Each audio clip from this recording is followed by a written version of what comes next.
The text came while I was pouring beeswax into molds. The scent of lavender filled my little workshop, a comforting shield against the cold reality waiting on my phone. I set the jar down and wiped my hands on my apron before picking it up. Family meeting. 7 p.m. at the house. Be on time. It was from Mom. No hello, no explanation. Just the usual clipped demand that reminded me of every stiff dinner we'd ever had. By 6:45 I was sitting in my car outside the house I grew up in, staring at the front door like it might swallow me whole. The porch light flickered, casting long, wavering shadows over the path. My stomach churned, but I told myself to breathe. One step at a time. Inside, the air was thick with tension. Dad sat on the couch, his hands folded over a thick folder. Mom perched next to him, her mouth a thin, unyielding line. Mason stood by the mantel with his arms crossed, his expression one of practiced disapproval. Clara was on her phone, barely acknowledging me. Ella, Dad said, his voice unusually calm. Too calm. Sit down. Okay? I hovered for a moment before taking the empty chair, my stomach knotting tighter. What's this about? Mom didn't look at me. We've made a decision. I frowned. A decision about what? About you. Dad pushed the folder across the coffee table toward me. I stared at it for a moment before glancing back at them. We're disowning you, he said, the words as precise as a scalpel. My chest tightened as if the air had been sucked out of the room. I laughed, sharp and incredulous. Excuse me. You've been an embarrassment to this family, Mom said, her tone icy. The candle business, the flea markets, your so-called career. It's all beneath what we expect of you. It's clear you have no intention of contributing to the family's legacy. An embarrassment? I could feel my cheeks burning. I'm running my own business. I'm making it work. Barely, Mason chimed in with a snort. Come on, Ella. We all know you're just scraping by. No stability, no real plan. I clenched my fists but forced myself to keep my voice steady. This is my life. I'm proud of what I've built. Dad sighed like he was explaining basic math to a child. This isn't up for debate. You're an adult now, and it's time for you to take full responsibility for your choices, without the family's support. I stared at the folder, bile rising in my throat. You're serious about this? We've had the legal papers drawn up, Mom said, finally meeting my gaze. Her eyes were cold, detached. You'll sign and that's it. No inheritance, no family name, no obligations. You'll be free to live your life however you want. I couldn't breathe. My hands felt heavy as I reached for the folder. I wanted to yell, to throw it back in their faces, but instead I just opened it. My heart hammered as I read the formal, sterile language that made their rejection official. And then I picked up the pen. Ella, Mason said with a mocking laugh. You're not even going to fight this? I looked up at him, the weight in my chest hardening into something solid, something sharp. Why would I? Mom stiffened, clearly expecting more resistance. You think this is a punishment? I said, my voice shaking but strong. You're just giving me permission to stop pretending I belong here. Dad's brow furrowed, but he didn't argue. I signed the papers and slapped the pen down, standing before anyone could say another word. This is for the best, Dad said, his tone almost condescending. You're right, I replied, my voice calm and steady. It is. I walked out without looking back, the cool night air hitting me like a slap. My hands trembled as I sat in my car, gripping the steering wheel until my knuckles turned white. Tears pricked at my eyes, but I wouldn't let them fall. Not for them. The weight of their expectations, their endless disapproval was gone, and though it left an ache behind, it also left room for something else. Freedom. I don't need their approval, I whispered, starting the car. I'll prove it to them. To myself. The house faded in my rearview mirror, its glow shrinking with every passing second. Ahead lay the open road, and for the first time in years it felt like it was mine to choose. When I left my family that night, I felt like a piece of me had been ripped away. But in the quiet weeks that followed, I realized something. Without the weight of their judgment, I could finally focus all my energy on what mattered, my craft. I poured myself into my candle-making business with a ferocity I didn't know I had. Early mornings turned into late nights as I experimented with scents, perfected my packaging, and refined my brand. I started documenting everything on social media. snippets of my process, photos of the candles glowing warmly in cozy homes, and heartfelt posts about my commitment to sustainability. It wasn't long before people started to notice. First, a small eco-friendly boutique in Portland reached out, asking to carry my candles in their store. I couldn't believe it. Miela, the family outcast, my work sitting on boutique shelves. I spent days fulfilling their first order, meticulously packaging each candle with handwritten thank you notes. Their customers loved them. Soon I was fielding emails from other stores across the country. A feature in a small online magazine led to a surge in orders, and my kitchen quickly became a chaotic workshop. Every inch of counter space was covered in jars, wicks, and labels. I barely slept, but I didn't care. The exhaustion felt good. Then came the moment that changed everything. I got an email from a major home decor retailer. They'd seen my work on Instagram and wanted to carry my candles in their nationwide chain. I read the email at least a dozen times, sure it was a scam, but it wasn't. I spent hours drafting the perfect reply, and when they sent over the contract, I cried for the first time in months. From there, the floodgates opened. A popular lifestyle blogger featured my candles in a favorite things roundup, and the orders came pouring in faster than I could keep up. I hired 2 assistants and moved my operations from my tiny kitchen to a modest studio space. When a national women's magazine highlighted my brand in their sustainability issue, I thought it couldn't get any better. But it did. Revenue that had once trickled in steadily now soared. 6 figures became 7 as partnerships with other retailers and collaborations with artists in the sustainable community expanded my reach. I invested in ethical sourcing, and my customers loved that I remained true to my mission, even as my success grew. One day, I walked into a bookstore and saw my candles featured in a display alongside the latest issue of a design magazine. There I was on the cover. My picture, my story, my work. I stood there for a long time, staring at the display, letting the moment wash over me. The girl who had been told she was an embarrassment, who had been discarded like an old sweater, was now being celebrated for the very things they had mocked. Despite all the praise, the long hours, and the whirlwind of orders, I never forgot where I started. I donated a portion of my profits to environmental causes, funded art workshops for underprivileged kids, and made sure every person on my small but growing team felt valued. One afternoon, I was closing up the studio when my phone buzzed. A message from Mason. Saw you on the cover of Living Inspired. Congrats. I stared at the message, unsure what to feel. A part of me wanted to revel in the irony, but mostly I just felt free. I didn't need his approval. I didn't need anyone's. Driving home that night, I let myself smile. Not the nervous, hesitant smile I used to wear at family dinners, but a full, unrestrained grin. This was my life now. My success. My story. And it was only just beginning. The email came late one night. At first I thought it was spam, but when I saw the sender, Mason Walker, I froze. Ella, we need to talk.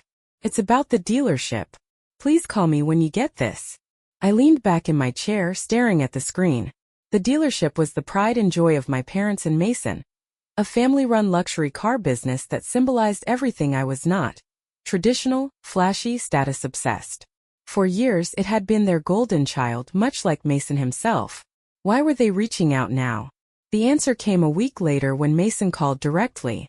I almost didn't answer, but curiosity got the better of me. Ella, he started, his voice unusually subdued. I'm glad you picked up. Didn't have you down as the type to leave voicemails, I replied coolly. He ignored the jab. Look, I won't waste your time. Things aren't going great with the dealership. The market's been tough and well, we've had some setbacks. I could hear the strain in his voice, but I didn't feel sorry. Not yet. What does this have to do with me? There was a pause, then the words tumbled out. We need help. Financial help. I let out a short laugh, sharp and humorless. So now you call me? Ella, come on, Mason said, his tone shifting from desperation to impatience. This isn't about the past. This is about saving the family business. We thought, given your success. Stop, I said, cutting him off. You don't get to we thought me after everything. I'm not a bank, Mason. I know, he said quickly, almost tripping over his words. But we're desperate. Mom and Dad are worried sick. You'd really just let us lose everything. I didn't answer right away. I could hear the faint hum of voices in the background. Mom probably, coaching him through the conversation. Fine, I said finally. I'll meet you. Tomorrow 4 p.m. At my studio. The next afternoon they showed up at my doorstep, Mom, Dad, and Mason. Dad looked thinner than I remembered, his suit hanging loose on his broad shoulders. Mom clutched her purse tightly, her lips pressed into a pale line.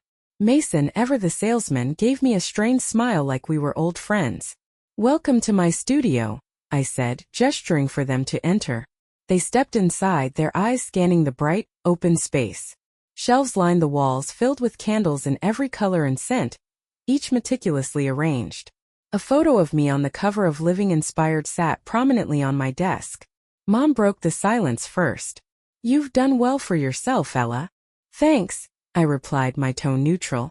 Mason cleared his throat. Ella, we're here because we believe in second chances. Whatever happened before, it's in the past. Right now, we're just asking for your help.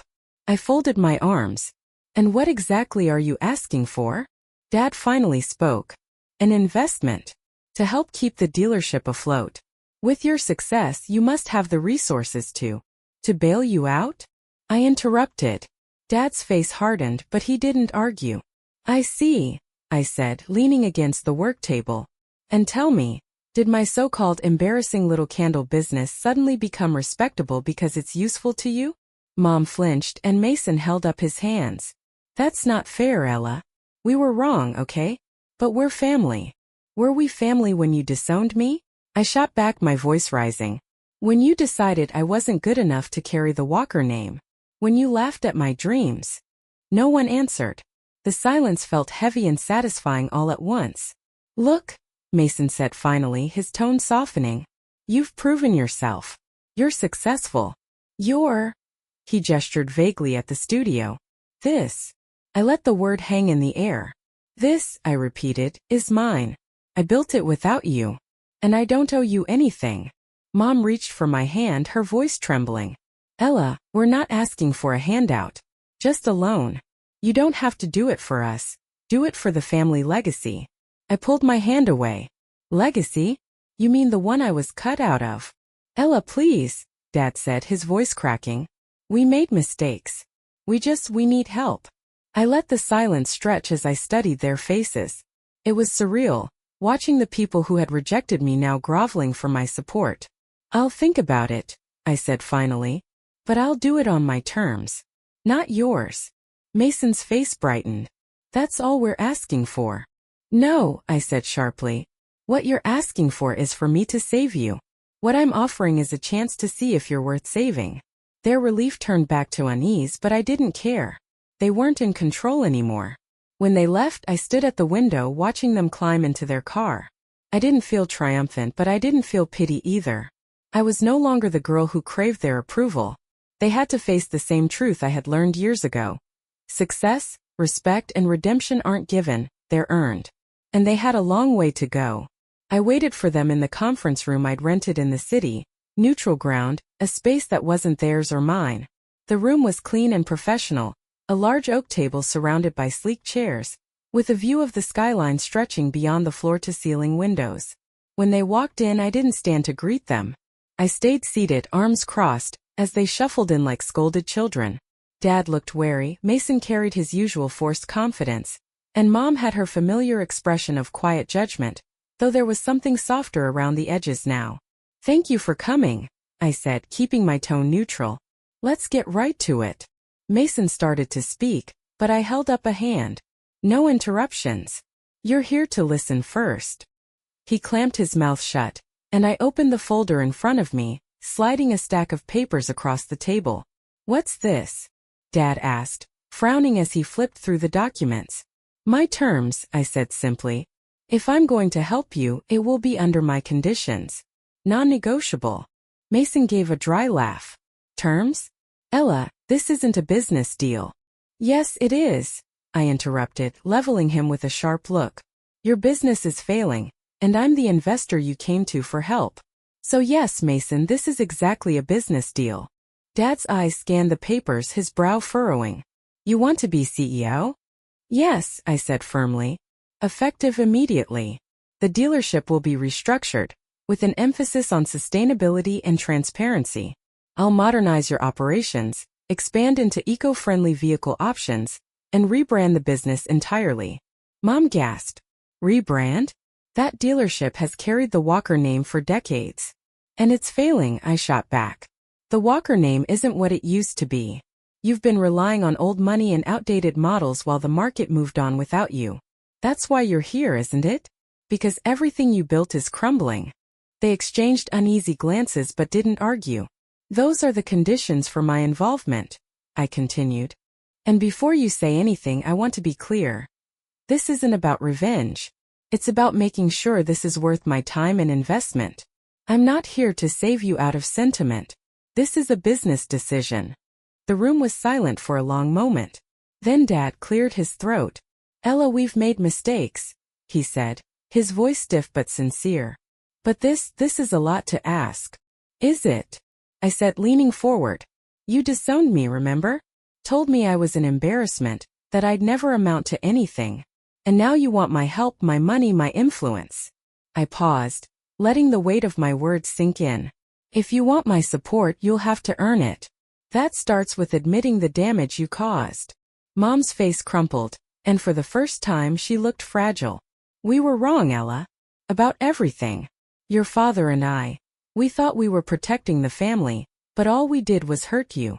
Her voice broke, and I felt a flicker of something I hadn't expected. Empathy. Dad spoke next, his words slow and deliberate. You've worked hard, Ella. We should have seen that from the beginning. But we were proud and blind. I'm sorry. Truly. I studied their faces, searching for cracks in their sincerity. Mason sat silently, his head down, avoiding my gaze. What about you, Mason? I asked pointedly. He sighed, running a hand through his hair. I was a jerk. Okay. I was arrogant and condescending, and I treated you like you didn't matter. He looked up, his expression finally unguarded. I'm sorry, Ella. I mean that. For the first time their words felt real. They weren't perfect, but they were trying. I leaned back in my chair, letting the moment settle. This isn't just about the dealership, I said quietly. It's about respect. About finally treating me like I belong. Mom reached for my hand, her touch hesitant but warm. We'll do whatever it takes, Ella. Just don't give up on us. The knot in my chest loosened just a little. This won't be easy, I warned. Trust doesn't come back overnight. We'll prove it to you, Dad said, his voice steady. I nodded, my resolve softening. Then we have a deal. As I stood to leave, I felt lighter than I had in years. This wasn't forgiveness, not yet. But it was a start. And for the first time I believed we might just find a way forward. Standing in front of the glossy, newly installed sign that read Evolve Motors. Sustainable luxury redefined. I couldn't help but feel a swell of pride. This was the culmination of months of hard work. The product of long nights, tough conversations, and even tougher decisions. The sleek, modern dealership bore little resemblance to the old Walker Motors. The outdated showroom had been transformed into an airy, open space, flooded with natural light. Live greenery lined the walls, and my candles, yes, my candles, added a warm, inviting touch to every corner. Behind me, Mason let out a low whistle. I'll admit it, he said, arms crossed as he surveyed the space. It looks amazing. I smirked. Don't sound too excited. He gave me a sheepish grin. No, seriously. You were right, Ella. This is exactly what we needed. The rebranding had been no small task. From introducing hybrid and electric luxury vehicles to overhauling the company's image, I'd poured my heart into creating a brand that stood for something more than just profit. Sustainability, elegance, and integrity. That was the vision, and slowly but surely my family had come on board. Dad approached, holding a tablet displaying the new website. The pre-orders are rolling in, he said, his tone equal parts awe and relief. I can't believe how much interest we're getting. Believe it, I said, unable to hide my grin. People want something different, something meaningful. We're giving them that. Mom joined us, holding a box tied with a familiar green ribbon. Ella, she began, her voice soft. We thought this would be a good time. I raised an eyebrow as she handed me the box. Inside was a stack of papers, the disownment documents I'd signed months ago. They looked untouched, not a crease or smudge in sight. "We've kept these as a reminder of our worst moment," Mom continued, her voice trembling. "But it's time to let them go." Dad nodded, his expression solemn. "You've shown us how wrong we were, Ella. You've turned this business and this family around. We don't need these anymore." I swallowed hard as the weight of their words sank in. Mason stepped forward, holding a small metal wastebasket. "Ready?" he asked, a lighter in his other hand. For a moment, I just stared at the papers. They represented so much pain, rejection, and loss, but also growth, resilience, and change. "Let's do it," I said. Together, we dropped the papers into the basket.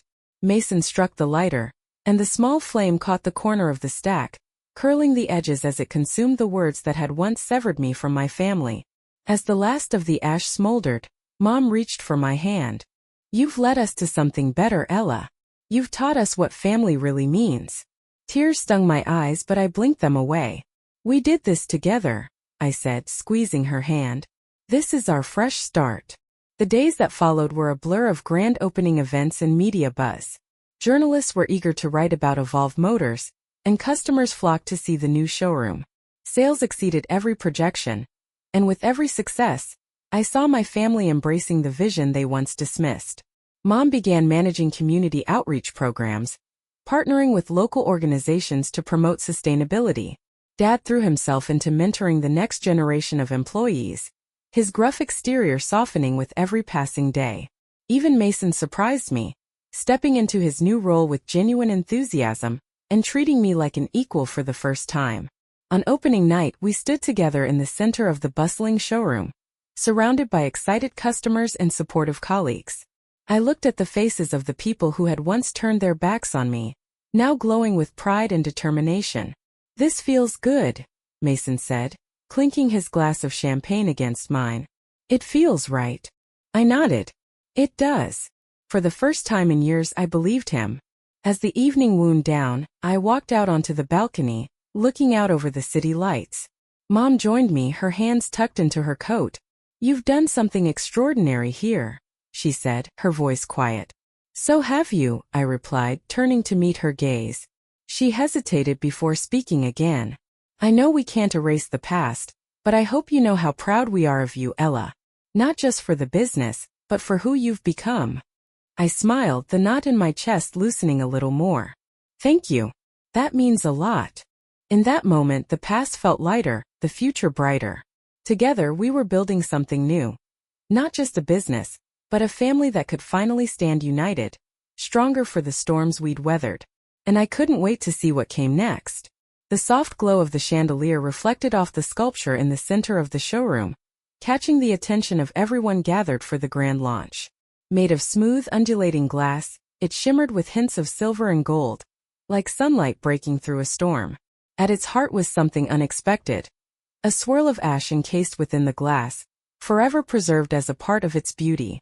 I stood by the sculpture, my family at my side. "This piece is called Phoenix," I said, addressing the crowd. "It represents transformation, resilience, and the beauty that can rise from even the darkest moments. The ashes at the center are from something my family and I chose to leave behind, a symbol of what we've overcome together."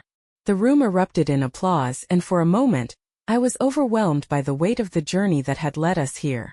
The Ella from a year ago would never have imagined this moment, standing on a stage not as an outcast, but as a leader, with her family standing proudly beside her.